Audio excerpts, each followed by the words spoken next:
सत्साई परमपिता परमेश्वर के चरणों में नमन। ओम शांति। मनुष्य जन्म पाई कर नहीं रटे हरि नाम।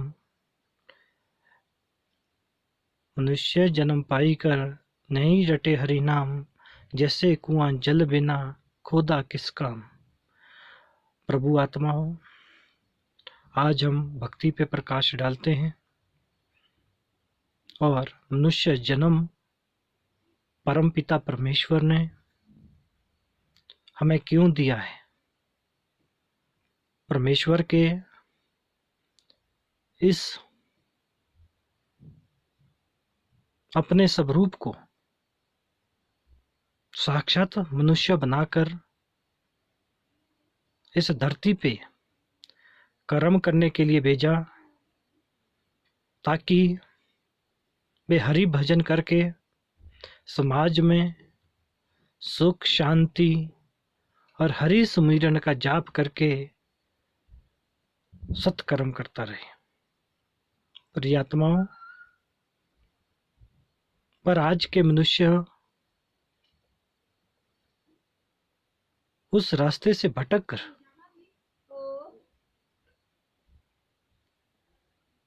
नशा इत्यादि का सेवन करके इस मानव देह का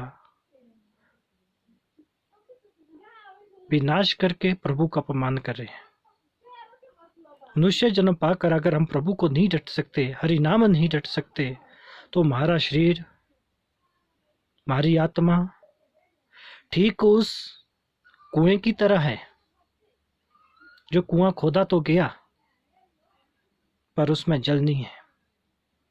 इसीलिए प्रिय आत्माओं, प्रभु स्मरण के लिए आपको अवश्य सतगुरु की शरण में जाना होगा, जो सतनाम को जानता हो, सतनाम के माध्यम से आपको मोक्ष की यात्रा करवाता हो।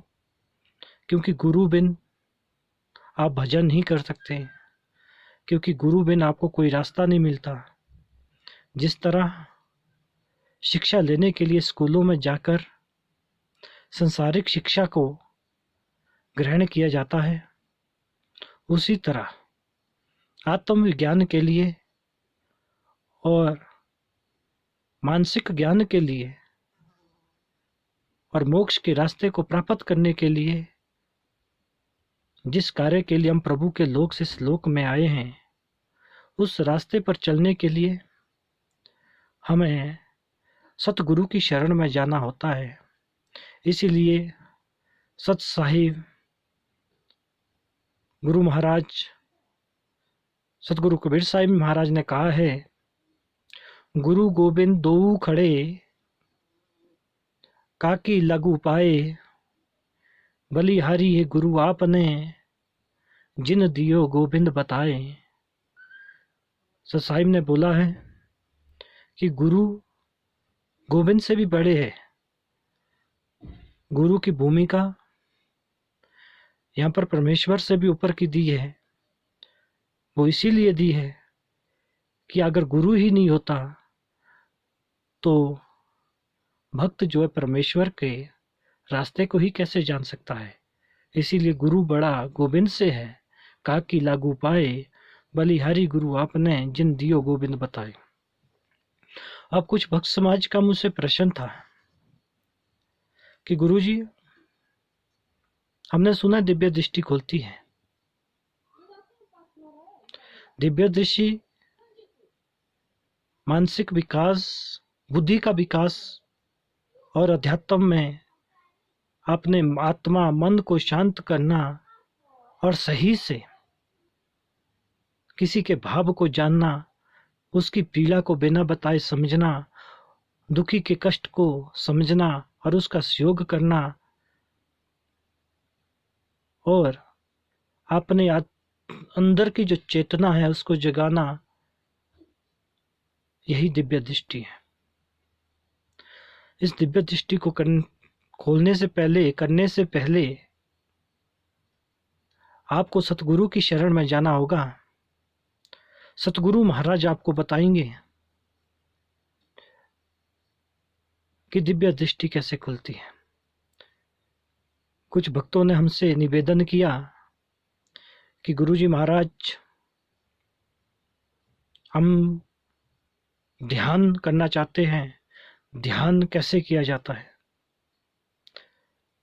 ये एकदम करने वाला कोई भी कार्य नहीं है कि आप सुबह करें और शाम को आप ध्यान में सिद्धि प्राप्त कर लेंगे। ये बारंबार, ध्यान का मतलब एकाग्रता,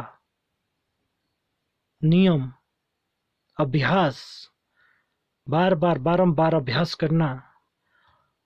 जब तक आपका शोर आप खत्म नहीं होता तब तक आप अभ्यास नहीं कर सकते, ध्यान में पूरी तरह ध्यानस्थ नहीं हो सकते। अब भक्तों ने कहा कि गुरुजी महाराज, ये शोर क्या होता है। हम बोलते हैं कि बाजारों में जाते हैं तो ध्वनि होती है, गाड़ियों का ध्वनि है, लोगों की आवाज है, कि हम कुछ समझ ही नहीं पाते और बोलते गुरुजी हम तो बहुत शांत है।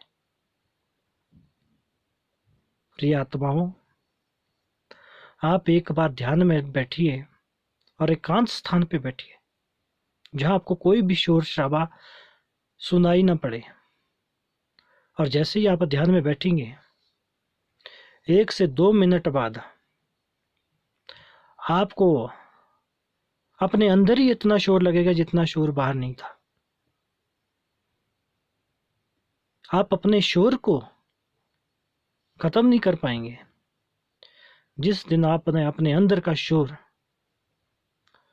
लालच, तृष्णा, अहंकार का त्याग कर दिया और अपने ध्यान में आप बिल्कुल शांत हो गए और अंदर से आने वाले अनेकों विचार जो बार बार आपके ध्यान को भंग करते हैं, उन विचारों को जब तक आप ध्यान के माध्यम से उन विचारों पे जीत नहीं करेंगे, इंद्रियों पे जीत नहीं करेंगे, तब तक आपको बाहरी शोर बहुत अधिक सुनाई देगा। और भारी शोर के कारण आप अपनी जीवन के परम सुख को कभी नहीं पा सकते, परम आनंद और परम शांति को कभी नहीं पा सकते जब तक कि आप अपने अंदर के शोर को शांत न करें।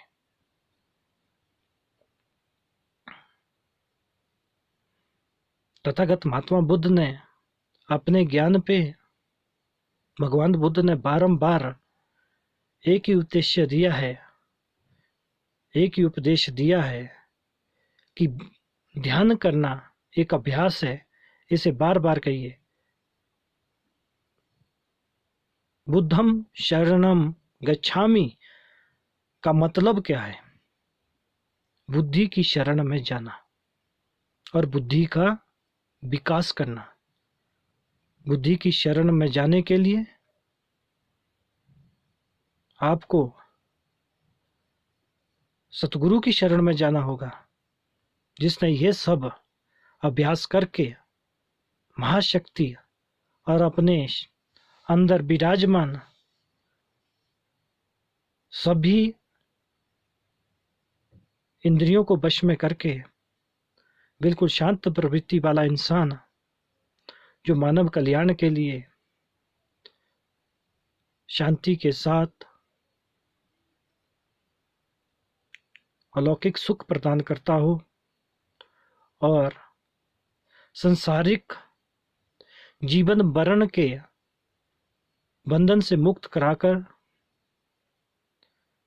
संसार क्या है, मोह माया से क्या है, जिसका पूर्ण सत्संग देता हो, सूक्ष्म से सूक्ष्म कर्ण कर्ण का सत्संग, कर्ण कर्ण की बात को समझाता हो, उसे तत्वदर्शी संत सत साहिब के भेजे, परमपिता परमेश्वर के भेजे इस लोक में, जो सत ग्रंथ का, सूक्ष्म वेद का, वेदों का, पुराणों का जो ज्ञाता हो, जिसमें उस सत्य नाम को जानता हो, जिसने उसने पढ़कर अपने अंदर उनका मंथन किया हो और परमेश्वर के उस सतनाम को जानता हो जिसको पाकर मनुष्य मोक्ष के मार्ग में आगे बढ़ता है और सतलोक को प्राप्त करता है। मोक्ष के मार्ग पे आगे बढ़ने के लिए आपको भारी कोई भी जाप आपके काम नहीं आने वाला, कोई भी आडंबर आपके काम नहीं आने वाला। मोक्ष के मार्ग को जाने के लिए मेरे मार्ग के अनुसार, मेरे अभ्यास के अनुसार और मेरे अनुभव के अनुसार मोक्ष केवल मात्र परम ध्यान से ही प्राप्त हो सकता है। परम ध्यान, परम समाधि लेकर अपने आप को जानना, अपने अंतःकरण में जानकर घोर ध्यान करके उस सतनाम को जानकर परमेश्वर की प्राप्ति हो सकती है, प्राणी को मोक्ष की प्राप्ति हो सकती है। सत्साई परमेश्वर की जय, बंदी छोड़ साहिब की जय।